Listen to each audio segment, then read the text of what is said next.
آج ہماری بہت ساری عورتیں کبھی کبھی کہتی ہیں اسلام کے اندر عورت کو بہت دبا کے رکھا گیا ہے، عورت سے کہا جاتا ہے پردہ کرو، عورت سے کہا جاتا ہے گھر کے باہر مت نکلو۔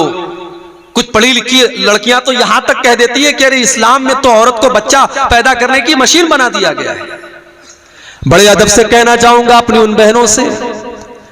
اسلام نے آپ کو بچہ پیدا کرنے کی مشین تو نہیں بنایا، ہاں لیکن میری پیاری بہن، اسلام وہ دھرم ہے اور اسلام وہ مذہب ہے جس نے آپ کو جینے کا ادھیکار دیا ہے۔ ذرا دنیا کا اتہاس اٹھا کے دیکھو، 1400 سال پہلے عرب کے اندر بہت سارے قبیلے ایسے بھی تھے جہاں لڑکیوں کے پیدا ہونے کے بعد اپنے ہاتھوں سے لڑکیوں کا گلا گھونٹ کر کے ان کو مار دیا جاتا تھا۔ قرآن کریم میں اللہ نے نقشہ کھینچا ہے وَإِذَا بُشِّرَ أَحَدُهُم بِالْأُنثَىٰ ظَلَّ وَجْهُهُ مُسْوَدًّا وَهُوَ كَظِيمٌ۔ ان کو جب بیٹی کی بشارت سنائی جاتی ہے، جب ان سے یہ کہا جاتا ہے کہ تمہارے گھر میں بیٹی پیدا ہوئی ہے، تو باپ کا چہرہ کالا پڑ جاتا ہے۔ يَتَوَارَىٰ مِنَ الْقَوْمِ مِنْ سُوءِ مَا بُشِّرَ بِهِ، وہ اپنی قوم سے اپنا چہرہ چھپاتا ہے کہ وہ کیا منہ لے کر کے اپنی قوم کے پاس جائے گا۔ أَيُمْسِكُهُ عَلَىٰ هُونٍ ام يدسه فی التراب، وہ اپنی بیٹی کو یا تو اگر پرورش کرتا ہے تو ذلت اور رسوائی سہنی پڑے گی، سماج کا تانا سننا پڑے گا، اور دوسرا راستہ یہ ہے کہ اپنے ہی ہاتھوں سے اپنی بیٹی کی ہتیا کر دے۔ وہ دور تھا جس دور میں اللہ کے نبی آئے تھے اور آپ نے دنیا کو یہ سندیش دیا، اے بیٹیوں کا قتل کرنے والوں، اے بیٹیوں کی ہتیائیں کرنے والوں، وَإِذَا الْمَوْءُودَةُ سُئِلَتْ بِأَيِّ ذَنبٍ قُتِلَتْ، کل قیامت کے دن اللہ کی بارگاہ میں اس معصوم بچے سے پوچھا جائے گا تجھے کس اپرادھ میں مارا گیا، تجھے کس جرم میں مارا گیا۔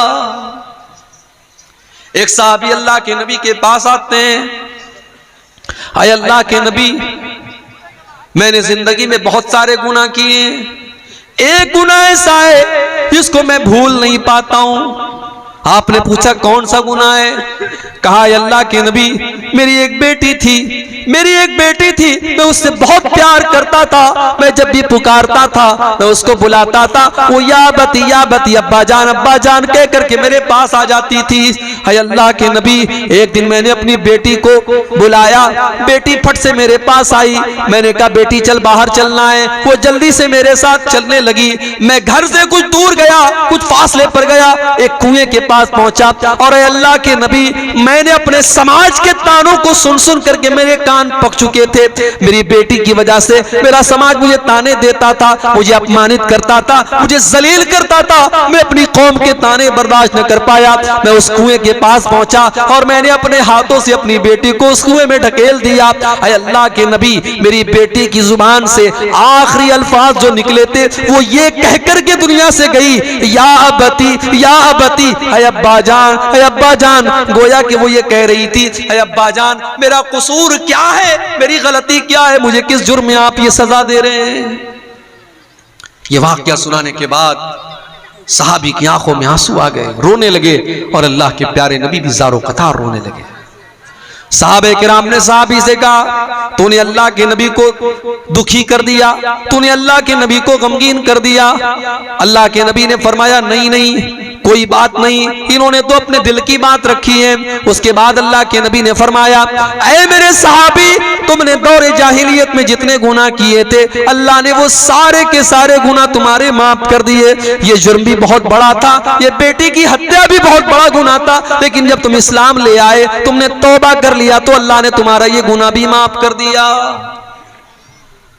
یہ ہے اسلام جس نے آپ کو جینے کا حق دیا ہے میری ماں اور بہنوں، اور اللہ نے اپنے نبی کو 4 بیٹیوں سے نوازا تھا۔ اگر بیٹی بوجھ ہوتی، اگر بیٹی کلنک ہوتی، اگر بیٹی کی پرورش کے اوپر باپ کو خوش نہیں ہونا چاہیے تو میرے نبی کو تو زیادہ خوش نہیں ہونا چاہیے، مگر میرے نبی اپنی 4 بیٹیوں سے بہت پیار کرتے تھے۔ آپ نے تو یہاں تک فرمایا من آل جاریتین حتی تبلغا، جس نے 2 بیٹیوں کی پرورش کی وہ قیامت کے دن اس حال میں آئے گا انا وہوا کہاتین، آپ نے اپنی دونوں انگلیوں سے اشارہ کر کے فرمایا کہ جیسے یہ دونوں انگلیاں ایک دوسرے کے ساتھ ملی ہوئی ہیں وہ قیامت کے دن میرے ساتھ رہے گا، یعنی بیٹیوں کی پرورش کرنے والا قیامت کے دن اللہ کے پیارے نبی کے ساتھ رہے گا۔ یہاں تک اللہ کے نبی نے فرمایا من ابتلی من ہذہ البنات شیئا، جس کو اللہ بیٹی دے کر کے آزماتا ہے اور اس امتحان میں وہ کھرا اتر جاتا ہے کن لہ سترا من النار، تو یہ بیٹیاں اپنے ماں باپ کو جہنم کی آگ سے بچاتی ہیں۔ تو میری ماں اور بہنوں، اسلام نے آپ کو ان گندگیوں سے آزاد کیا ہے۔ اسی بھارت کی سرزمین پر شوہر مرتا تھا تو پتنی کو پتی کے ساتھ جلا دیا جاتا تھا اور اس کو ستی کی رسم کہا جاتا تھا، اور آج بھی بھارت کے بہت سارے حصوں میں بیوہ عورت کی شادی بہت بڑا جرم ہے۔ میرے نبی نے سب سے پہلی شادی ایک بیوہ سے کر کے دنیا کو یہ سندیش دیا۔ اللہ کے نبی کنوارے تھے، آپ چاہتے تو ایک سے ایک حسین و جمیل اور کنواری لڑکیوں سے آپ نکاح کر سکتے تھے، مگر پہلا نکاح اور پہلی شادی آپ نے ایک ودھوا ایک بیوہ عورت سے کی، اور وہ آپ سے 15 سال بڑی بھی تھی، اور اللہ کے نبی نے ان کے ساتھ جتنے دن تک وہ زندہ رہی آپ نے دوسرا نکاح بھی نہیں کیا، اور بڑی محبت کرتے تھے اللہ کے نبی حضرت خدیجہ سے۔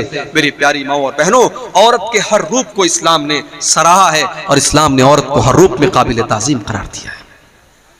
بہت ساری رسم و رواج کی بیڑیاں تھیں جن کو نبی نے توڑا ہے، مگر آج سیمانچل کی الگ رسمیں ہیں، انصاریوں میں الگ رسمیں ہیں، شیرشاہ آبادیوں میں الگ رسمیں ہیں۔ ہم مسلمان رسموں کے پیچھے بھاگ رہے ہیں، کہیں جہیز کی رسم ہے، کہیں بارات کی رسم ہے، کہیں شادی کے پہلے لمبی چوڑی منگنی کی رسم ہے، اور ان رسموں نے آج سماج کے تانے بانے کو اتنا خراب کر دیا ہے میرے بھائی کہ غریب باپ بیچارہ اپنی بیٹی کی شادی کرنے کے لیے مجبور ہے، یا تو بینک سے لون لے رہا ہے، یا اپنا گھر گروی رکھ رہا ہے، یا اپنی بیوی کے زیورات گروی رکھ رہا ہے، یا اپنا خون بیچ رہا ہے۔ کتنے غریب باپ ہیں جو وقت کے پہلے بوڑھے ہو رہے ہیں، اور ان کی جوان بیٹیاں ان کے سینے کا بوجھ بنی ہوئی ہیں، اور وہ اس چنتا میں اور اس ٹینشن میں گھلے جا رہے ہیں کہ میں اپنی بیٹی کی شادی کیسے کروں گا۔ میرے بھائیوں،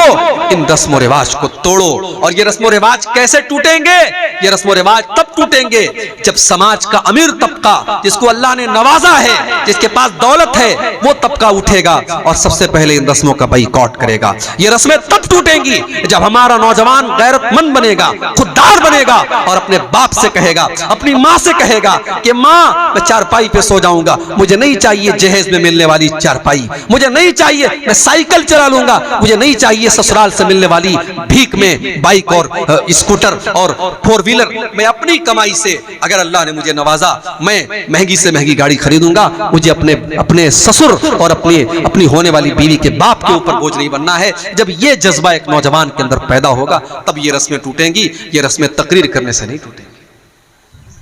رسمیں عمل کرنے سے ٹوٹتی ہیں۔